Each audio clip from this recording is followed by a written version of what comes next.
कल्पना करो तुम एक समुद्री चोर यानी पायरेट हो और तुम्हारे हाथ सोने से भरा एक बहुत बड़ा जहाज लग जाए जिससे तुम एक साम्राज्य बनाकर उस पर राज कर सको। कहानी की शुरुआत एक शक्तिशाली साम्राज्य से होती है जो हाल ही में एक बड़े युद्ध में पराजित हो चुका है। दुश्मनों से बचाने के लिए राजा अपने खजाने को एक विशाल समुद्री जहाज में लदवाकर किसी सुरक्षित स्थान पर छिपाने के लिए भेजता है। उन्हें डर है कि अगर ये सोना हाथ से गया तो उनका साम्राज्य पूरी तरह से बर्बाद हो जाएगा। कुछ समय बाद हमें समुद्र में एक और जहाज देखने को मिलता है जिसमें कई कैदी सवार होते हैं। इनकी हालत बहुत खराब होती है क्योंकि इन्हें समुद्र के बीच में छोड़ दिया गया है ताकि ये भूख प्यास से तड़प कर दम तोड़ दें। धीरे धीरे सभी ने अपने जीवन की आशा भी छोड़ दी है, लेकिन तभी अचानक एक विशाल समुद्री जहाज वहाँ आ जाता है। इस जहाज की कप्तान एक निडर और समझदार लड़की होती है। जब वो इन कैदियों को इस हालत में देखती है तो उसे उन पर दया आ जाती है। उनकी हालत देखकर वह फैसला करती है कि उन्हें मरने के लिए छोड़ना सही नहीं होगा। इसीलिए वह अपने जहाज के दल को आदेश देती है कि उन सभी को बचाकर उनके जहाज पर ले आया जाए। अब इन सभी को इस जहाज पर आए हुए 3 महीने बीत चुके थे। पहले जो कैदी थे अब वो इस जहाज के माहौल में घुलने लगे थे,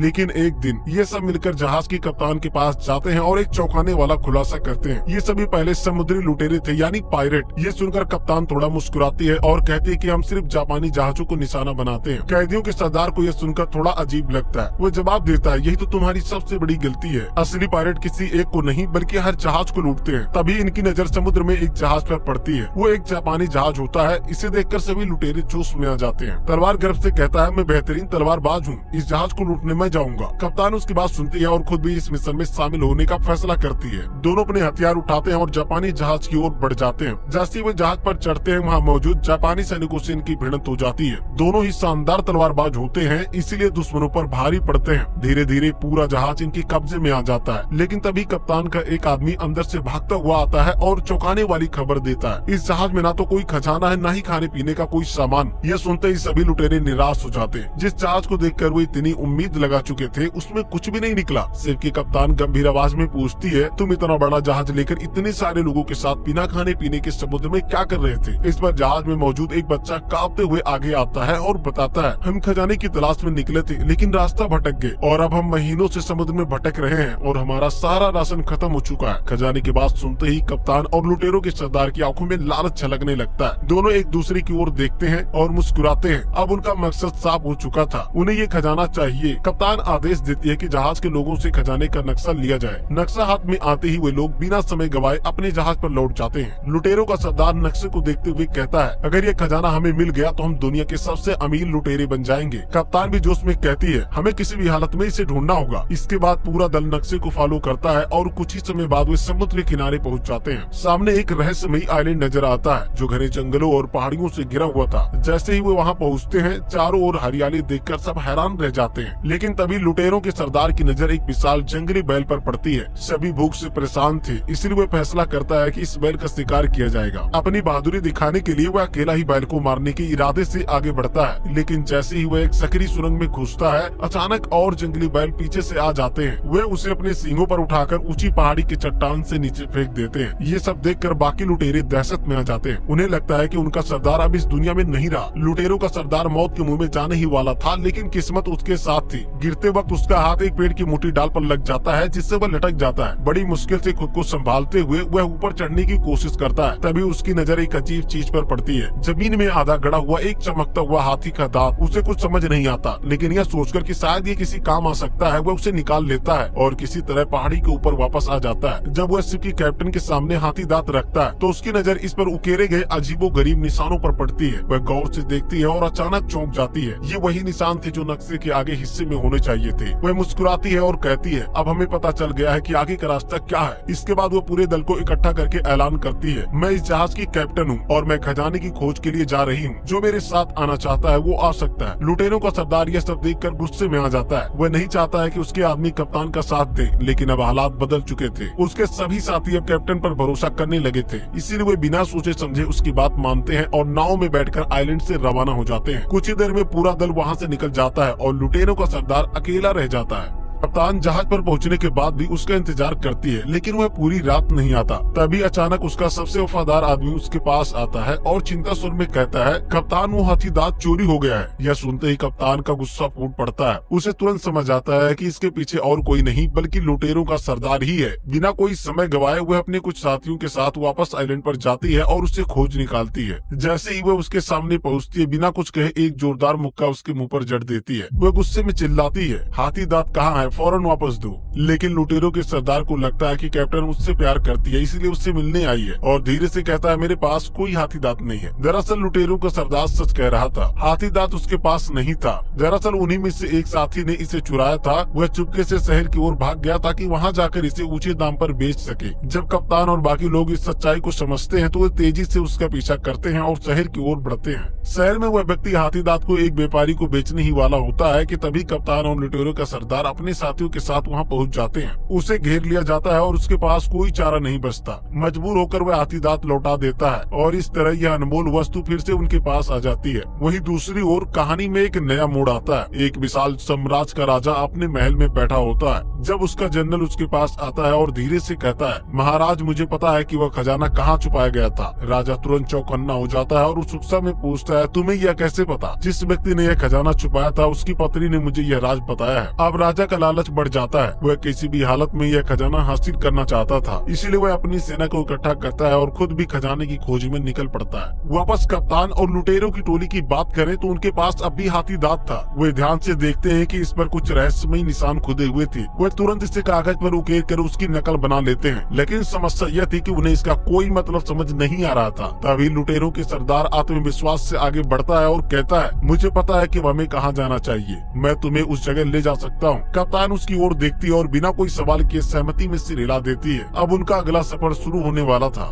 वे सभी तुरंत अपने जहाज पर सवार होते हैं और समुद्र की गहराइयों में छिपे रहस्य की ओर बढ़ जाते हैं। लेकिन उन्हें अंदाजा भी नहीं था कि यह सफर उन्हें कहाँ ले जाएगा और उनके रास्ते में कितने खतरनाक दुश्मन पहले से उनकी प्रतीक्षा कर रहे थे। अब जब सभी समुद्र के बीचों बीच पहुंच चुके थे तो लुटेरों का सरदार एक रहस्यमयी मुस्कान के साथ कहता है, आगे का रास्ता में पानी के अंदर से तय करना होगा, जहाँ पर एक नदी समंदर के नीचे बहती है। यह सुनते ही कुछ लोगों के चेहरे पर चिंता की लकीरें उभर आती हैं। तभी कैप्टन कहती है, दिक्कत यह है कि हमें नहीं पता कि वह नदी कितनी लंबी है, इसीलिए हमारी जान भी जा सकती है। इसी वजह से वह सुअर के थैले से ऑक्सीजन मास्क बनाकर सबको दे देती है। जब सभी लोग नदी के पास पहुँचते तो उनकी नाव डूब न जाए, इसलिए वह पानी में सबको कूदने के लिए कहती है। कप्तान बिना किसी झिझक के गहरे समंदर में कूद जाती है। उसे देखते ही बाकी सभी लोग उसका अनुसरण करते हैं और पानी में छलांग लगा देते हैं। नीचे समंदर की गहराइयों में एक अंधेरी सुरंग थी। वे सभी एक एक करके उसमें प्रवेश करते हैं और आगे बढ़ते जाते हैं। कुछ ही देर बाद वे खुद को एक रहस्यमयी जगह पाते हैं। ये बहुत पुरानी गुफा होती है जहाँ पर आगे कोई रास्ता नहीं दिख रहा था। सब लोग परेशान हो जाते हैं और कैप्टन से आगे का रास्ता पूछते हैं। यह सुनकर कप्तान की टीम का एक सदस्य नाराज हो जाता है। उसे यह बिल्कुल पसंद नहीं आता कि कोई उसी कैप्टन का मजाक उड़ाए। बिना कोई चेतावनी दिए वह लुटेरों के सरदार पर हमला कर देता है, लेकिन सरदार कोई साधारण योद्धा नहीं था। वह तुरंत पलटवार करता है और उस आदमी को पकड़कर जोर से पास के बड़े पत्थर पर पटक देता है। पत्थर टूटते ही उन्हें आगे का रास्ता मिल जाता है जो उससे ढका हुआ था, जिस पर चोरों का सरदार कहता है कि मुझे पहले से ही पता था कि इसके पीछे रास्ता छुपा है। दरअसल यह छिपा हुआ रास्ता ही असली खजाने तक पहुँचने का संकेत था। अब वे सभी मसाले जलाते हैं और धीरे धीरे आगे बढ़ने लगते हैं। कुछ दूर जाने के बाद उनके सामने चांदी से भरा एक कमरा आ जाता है। चांदी के सिक्के और गहने चारों ओर बिखरे हुए थे। कप्तान की टीम के कुछ लोग खुशी से चिल्लाते हैं कि आखिरकार हम लोगों ने खजाना ढूंढ लिया। लेकिन लुटेरों का सरदार मुस्कुराता नहीं। वह उन सिक्कों को ध्यान से देखता है और धीरे से कहता है, ये असली खजाना नहीं है, इसे यहाँ सिर्फ हमें धोखा देने के लिए छोड़ा गया था। सभी आश्चर्य से उसकी ओर देखते हैं। तभी उसकी नजर एक पुरानी झंडे पर पड़ती है। झंडे पर ड्रैगन की आकृति बनी हुई थी। वह उसे गौर से देखता है और फिर कहता है, यह कोई साधारण ड्रैगन नहीं है, यह असली खजाने की ओर इशारा कर रहा है। वो झंडे की दिशा में कुछ और देखने ही वाला होता है कि अचानक एक जोरदार धमाका होता है। गुफा में जमीन हिलने लगती है और दीवारों से मिट्टी गिरती है। सभी घबराकर इधर उधर देखने लगते हैं। तभी गुफा के प्रवेश द्वार पर कई सैनिकों की परछाइयां नजर आती हैं। दरअसल वह पहले से इस जगह के बारे में जानता था और खजाने पर कब्जा करने के लिए सही मौके की तलाश में था। अब दोनों पक्ष आमने सामने थे। खजाने की असली दौड़ अब शुरू होने वाली थी।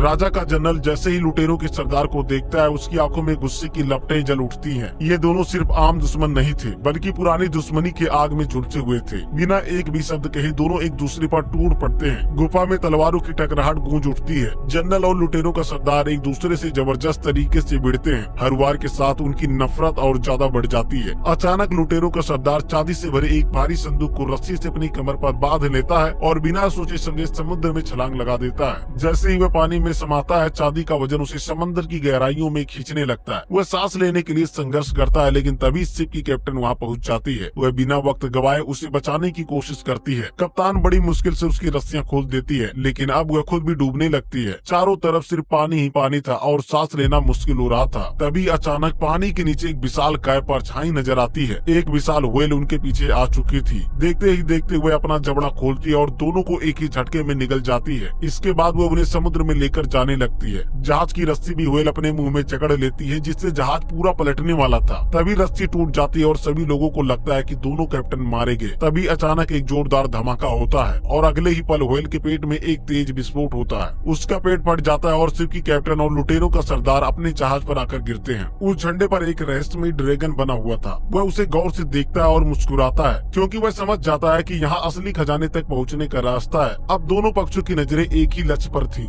शिप पर कैप्टन और लुटेरों का सरदार परेशान थे, क्योंकि अब उनके पास खजाने का नक्शा नहीं था। वे समझ नहीं पा रहे थे कि आगे का रास्ता क्या है। तभी उनका एक बंदी, जो पहले हाथी दांत चोरी कर चुका था, धीरे धीरे मुस्कुराता है। तुम लोग जिस ड्रैगन की बात कर रहे हो, मुझे पता है कि वह रास्ता कहाँ है। कप्तान और सरदार उसकी तरफ देखते हैं। वह आगे बोलता है कि वह जगह बहुत खतरनाक है। वहाँ हर वक्त बिजली चमकती रहती है और जिंदा लौटना नामुमकिन है। जिसे सुनकर एक गहरी खामोशी छा जाती है। अब सवाल ये था कि क्या वे इस खतरनाक रास्ते पर जाने के लिए तैयार थे। यह शख्स बचपन से इस समंदर का बासिंदा है, एक ऐसा समुद्री लुटेरा जिसने लगभग हर महासागर और टापू को अपनी आंखों से देखा है। इसी वजह से उसे उन जगहों के रास्ते का भी अच्छा खासा ज्ञान है। जब जहाज का दल उससे खजाने के ठिकाने का रास्ता पूछता है, तो वह बिना किसी जल्दबाजी के एक शर्त रख देता है। वह कहता है, मैं तुम्हें रास्ता तभी दिखाऊंगा अगर तुम मुझे इस जहाज का नया कैप्टन बना दोगे। यह सुनकर मौजूदा कैप्टन का गुस्से से खून खौल उठता है, लेकिन हालात ऐसे होते हैं कि उसे यह शर्त माननी ही पड़ती है। अब यह नया कैप्टन बन चुका है और जहाज के पूरे दल को आदेश देता है कि किस दिशा में आगे बढ़ना है। वहीं पुरानी कैप्टन को अपमानित करते हुए रसोई में भेज दिया जाता है और उसे खाना बनाने की जिम्मेदारी दे दी जाती है। लेकिन जैसे ही वह खाना बनाती है, सबके चेहरे उतर जाते हैं। खाना इतना खराब होता है कि कोई उसे छूने तक को भी तैयार नहीं होता। हालांकि जहाज के लुटेरों का सरदार उसके खाने की जमकर तारीफ करता है। असल में वह इस लड़की को दिल दे बैठा था, लेकिन यह बात किसी को नहीं पता।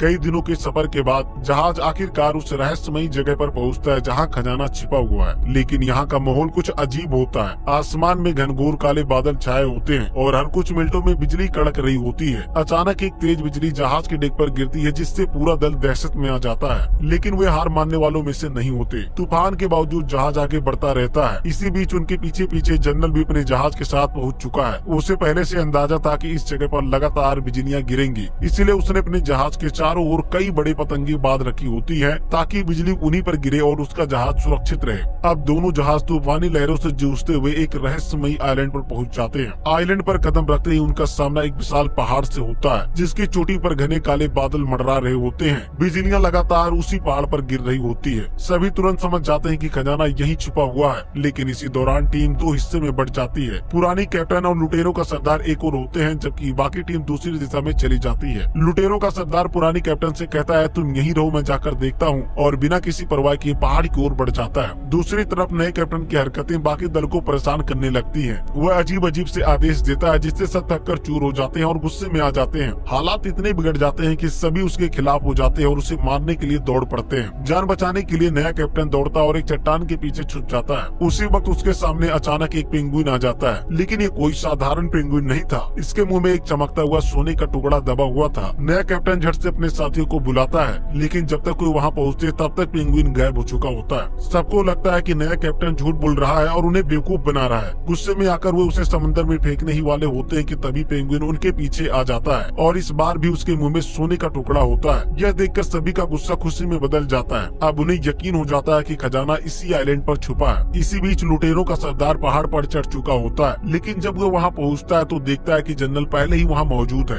उसके साथ उसके कई सैनिक भी होते हैं। हालांकि बार बार गिरने वाली बिजलियों के कारण उसके बहुत से लोग मारे जा चुके होते हैं। जनरल तुरंत ध्यान देता है कि पहाड़ पर एक ऐसी जगह भी है जहाँ अब तक बिजली नहीं गिरी। उसे कुछ शक होता है और वो अपने सैनिकों को आदेश देता है कि उस स्थान की खुदाई की जाए। कुछ ही देर में मिट्टी के नीचे एक पुराना संदूक निकल आता है। जनरल जैसे ही संदूक को खोलता है, उसकी आंखें आश्चर्य से फैल जाती हैं, क्योंकि अंदर रखा होता है एक रहस्यमयी ड्रैगन का मुखौटा। लुटेरों का सरदार छिपकर पूरे घटनाक्रम को देख रहा था, लेकिन उसकी चालाकी ज्यादा देर तक छिप नहीं पाई। जनरल के सैनिकों ने उसे देख लिया और तुरंत उस पर हमला कर दिया, लेकिन गिरते हुए भी वह अपनी चालाकी दिखाता है और किसी तरह ड्रैगन का रहस्यमय मुखौटा अपने हाथ में ले लेता है। जनरल गुस्से में उसे घूरता है, लेकिन लुटेरों का सरदार मुस्कुराते हुए कहता है, अगर तुम्हें ये मुखौटा चाहिए जिससे खजाने तक पहुँचने का रास्ता पता चलेगा, तो तुम्हें मुझसे लड़ना होगा। जनरल इस चुनौती को स्वीकार कर लेता है और दोनों के बीच एक जबरदस्त लड़ाई शुरू हो जाती है। तलवारें टकराती हैं, चिंगारियां उड़ती हैं और दोनों अपनी पूरी ताकत झोंक देते हैं। इसी दौरान दूसरी ओर शिप की पुरानी कैप्टन अपने जहाज को बचाने की कोशिश कर रही होती है। जनरल के लोगों ने उसके जहाज पर हमला कर दिया था, लेकिन वह हार मानने वालों में से नहीं थी। अपनी पूरी ताकत से वह दुश्मनों का मुकाबला कर रही थी। वहीं नए कैप्टन की एक अलग ही योजना होती है। वह पेंगुइन के पैर में रस्सी बांध देता है और जैसे ही पेंगुइन पानी में कूदता है, वह भी रस्सी को पकड़कर उसके पीछे पीछे जाने लगता है। इसी बीच लुटेरों का सरदार और जनरल की लड़ाई अपने चरम पर होती है। दोनों किसी भी कीमत पर हार मानने को तैयार नहीं होते, लेकिन तभी लड़ाई के दौरान ड्रैगन का मुखौटा लुटेरों के सरदार के हाथ से छूट जाता है और चट्टान से फिसलकर सीधे समंदर में गिर जाता है, जहां नया कैप्टन पहले से मौजूद होता है। नया कैप्टन तुरंत मुखौटे को उठा लेता है। जब वह उसे ध्यान से देखता है तो उसे एक खास निशान दिखाई देता है। वह चारों तरफ नजर दौड़ाता है और देखता है कि एक चट्टान ठीक वैसे ही बनी हुई है जैसा मुखौटे पर उकेरा गया था। वहीं पर एक गुफा थी। वह समझ जाता है कि असली खजाना उसी गुफा के अंदर छुपा हुआ है।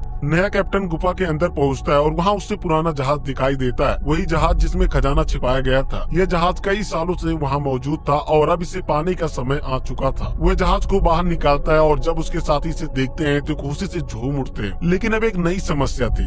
उनका पुराना जहाज बुरी तरह से तबाह हो चुका था। अब उनके पास सिर्फ एक ही रास्ता था, खजाने से भरे नए जहाज को अपना बनाना। तभी समुद्र के नीचे एक हलचल होती है और हम देखते हैं कि बहुत ही भयानक तरीके से समुद्र के नीचे से एक लावा उभरने लगता है, जिसमें एक बेहद खतरनाक भौर बनता है। उनका जहाज उसमें समाने वाला था, लेकिन कैप्टन बहुत ही बहादुरी से सबको बचा लेती है। ऊपर पहाड़ पर लड़ाई अब अपने अंतिम मोड़ पर थी। लुटेरों का सरदार और जनरल एक दूसरे की जान लेने को उतारू थे, लेकिन तभी लुटेरों का सरदार अपनी तलवार को हवा में उछाल देता है। उसी वक्त बिजली कड़कती है और तलवार पर गिरती है। बिजली की ताकत से तलवार जल उठती है और तेजी से जनरल की ओर बढ़ती है। इससे पहले कि जनरल कुछ समझ पाता, तलवार सीधे उसके आर पार हो जाती है। जनरल की कहानी यही खत्म हो जाती है। उसके बाद लुटेरों का सरदार, पुरानी कैप्टन और बाकी सभी साथी इस नए जहाज पर चढ़ जाते हैं। अब वे केवल समुद्री लुटेरे नहीं रहे, अब वे सबसे अमीर लुटेरे बन चुके थे। आखिरी सीन में लुटेरों का सरदार और शिप की पुरानी कैप्टन एक दूसरे की तरफ देखते हैं। दोनों की निगाहों में कुछ अलग ही कहानी चल रही थी। ये वही दो लोग थे जो पहले एक दूसरे को चुनौती दे रहे थे, लेकिन अब वो एक दूसरे को पसंद करने लगे थे। वे दोनों मुस्कुराते हैं और उनका प्यार अब सबके सामने था। तो यही पर वीडियो को लाइक करके चैनल को सब्सक्राइब कर लेना। फिर मिलते हैं एक और दमदार कहानी के साथ, तब तक के लिए बाय बाय।